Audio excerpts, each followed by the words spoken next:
And joining me in the studio is Laura Slimani, Director of Projects at the Women's Foundation, a French NGO which has been very much focused on ending violence against women and girls. Laura, thank you so much for coming in.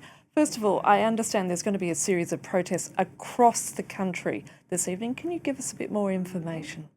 Yes, so our organizations are calling for protests and gatherings. The biggest one is going to happen in Paris at 7 p.m. in front of the Ministry of Justice, Place Vendôme. But it also happens in over 200 cities in France, in front of justice courts. So it's most likely that one city near where you live is going to allow you to go there and to call for immediate action after paying respects to Lyhanna and her family, obviously. And it's a reflection, isn't it, of the growing anger across the nation after it emerged that the main suspect, who's now under arrest, had previously been accused of sexually abusing children. Mm-hmm. In your opinion, what went wrong with this case? Well, what went wrong with this case is, first of all, the time that it took to all of the judiciary system to put itself in motion, which didn't happen fast enough, obviously, as we saw. It's also that this man was also fired from a job in the education system for inappropriate relationships with a girl, probably with a child, and this incident didn't go up to the hierarchy, obviously, or it wasn't followed by sanctions. But what we say is that, obviously, this case is particularly sad and tragic because it's very obvious all of the times where he could have been stopped and he wasn't. But it's also a systematic problem. What we are saying is that the delays, the time, when you file a complaint for rape, it's 77 months until you can finally have had your last trial. So it's a very long procedure. And these dysfunctionments, this malfunctionment of the system is actually something that most of the victims go through. So what we say is that it's a bigger problem and it needs to be tackled as a systemic issue by an integrated legislation. And it's also a sign of a system under-resourced and completely overwhelmed, isn't it, Laura?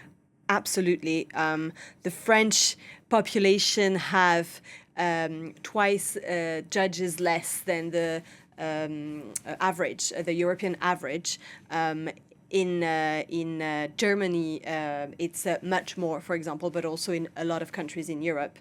So our justice system is understaffed completely. And also it's overwhelmed with people who are finally, speaking about the violence that they have been going through. To give you a bit of a number, between 2017 and 2024, it's been the complaints filed for rape have increased by 200% in France, and the convictions for rape have increased for 30%. So it means that actually we are convicting less rape today than we did 10 years ago, after the Me Too movement. And this is outrageous, and this is making people very angry, and this is why we have a petition that has gathered so far 160,000 signatures online on loi-intégral.fr.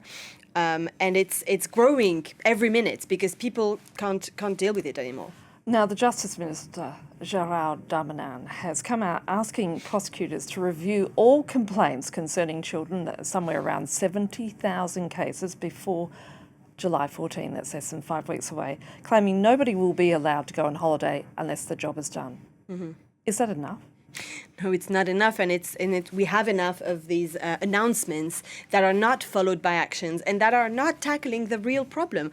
That everyone in the justice system tells you we need more financial means, we need a specialized justice system. This is also what we ask for, like what they did in Spain with fantastic results and with a lot of cases solved and with women being safer and feeling better also.